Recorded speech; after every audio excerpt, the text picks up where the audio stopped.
There's a user called Shock of God who had this little challenge out to atheists to prove their atheism, or to prove the validity of atheism, or prove the non-existence of God, something like that. And I know Coughlin made a pretty funny response to that one, and two other folk. I mean, there are, of course, there's logical fallacies in the actual question itself, and it doesn't really present itself. But I think there is a way of, I would have a response to it, I think. And depending on your explanation of what God is, of course. I mean, I don't know what kind of God Shock of God has, but I'm guessing it's something like the same one that Veritas 48 and that lot of identified, something, what is it, omniscient, omnipresent, omnibenevolent, and active in human affairs. So it's not some kind of deist God where he just lights the blue touch paper and retires, and he's around for Genesis, but then he's kind of behind the scenes and you never see him after that. It's not that one. Nor is it the more abstract God of Spinoza and Einstein and that kind of thing. It's not a pantheist God either, or a panentheist God. It's an actual God that's active in human affairs, as I say. And for me, the best proof of the non-existence of that God is that whole strange incident of the dog in the night time, the strange incident of the God in the night time thing, which is a book by somebody I can't remember, but it's also I think I'm right in saying, a line from a Sherlock Holmes story, detective story, Sherlock Holmes story. The strange incident of the dog in the night time. And what's strange about the incident of the dog in the night time is that the dog doesn't bark. Something happens in this house. An intruder comes in, or something like that. I can't remember the detail now. And there's a dog in the house, but the dog doesn't bark. And that's really strange, because the dog should bark sometimes. My dogs bark all the time at the slightest provocation. And I think it's the same for a God, particularly an interventionist God, and one that is active in human affairs. You would expect God to be barking a lot these days. You would expect things to be happening. And the fact that things aren't happening is really sufficient, for me at least, is sufficient proof that there's nobody there. And I don't just think it's to do with the the presence of evil in the world, because there's lots of arguments around that.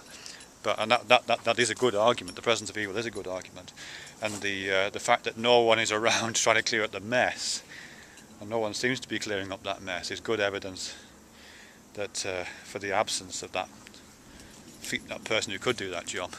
But just other kinds of things as well. The fact that that the planet works the way it does. The fact that I'm not talking about evil. I'm talking about the actual mechanics of it. As I say, the fact the planet works the way it does, the fact that the universe works the way it does, the fact that humans work the way they do, and all this seems to me that if there was a God, if there was somebody that was active in human affairs, they would be barking by now. They would be doing things, and there is a noticeable silence in the night time. I suppose I'm reminded about how planets were discovered. I think it's Jupiter.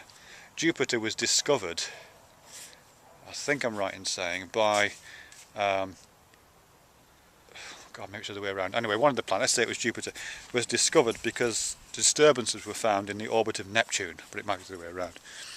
Neptune should have a particular orbit, but it wasn't doing what it's supposed to, and so you infer from that something is causing that. So you don't see the thing itself, you see its effects. If there'd been no effect, if there'd been no disturbance, that would be good evidence that Neptune didn't exist. And similarly, the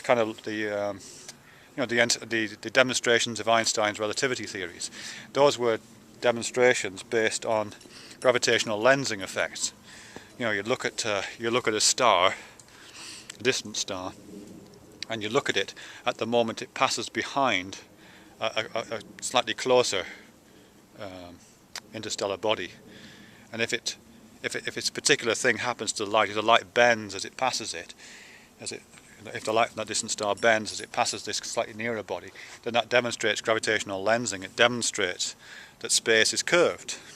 If there'd been no gravitational lensing effect, if the light from that distant star had just come in a straight line and not curved around the gravitational field that was nearer, then that would be evidence. No gravitational dog would be barking out there in space, and the absence of evidence would have been evidence of absence of that particular theory. And in the case of Neptune and Jupiter, the evidence for the absence of any kind of fluctuations in the orbit of one planet would have been the evidence of the absence of that other planet. The evidence of the absence of the absence of a dog barking in the night time in Sherlock Holmes is indeed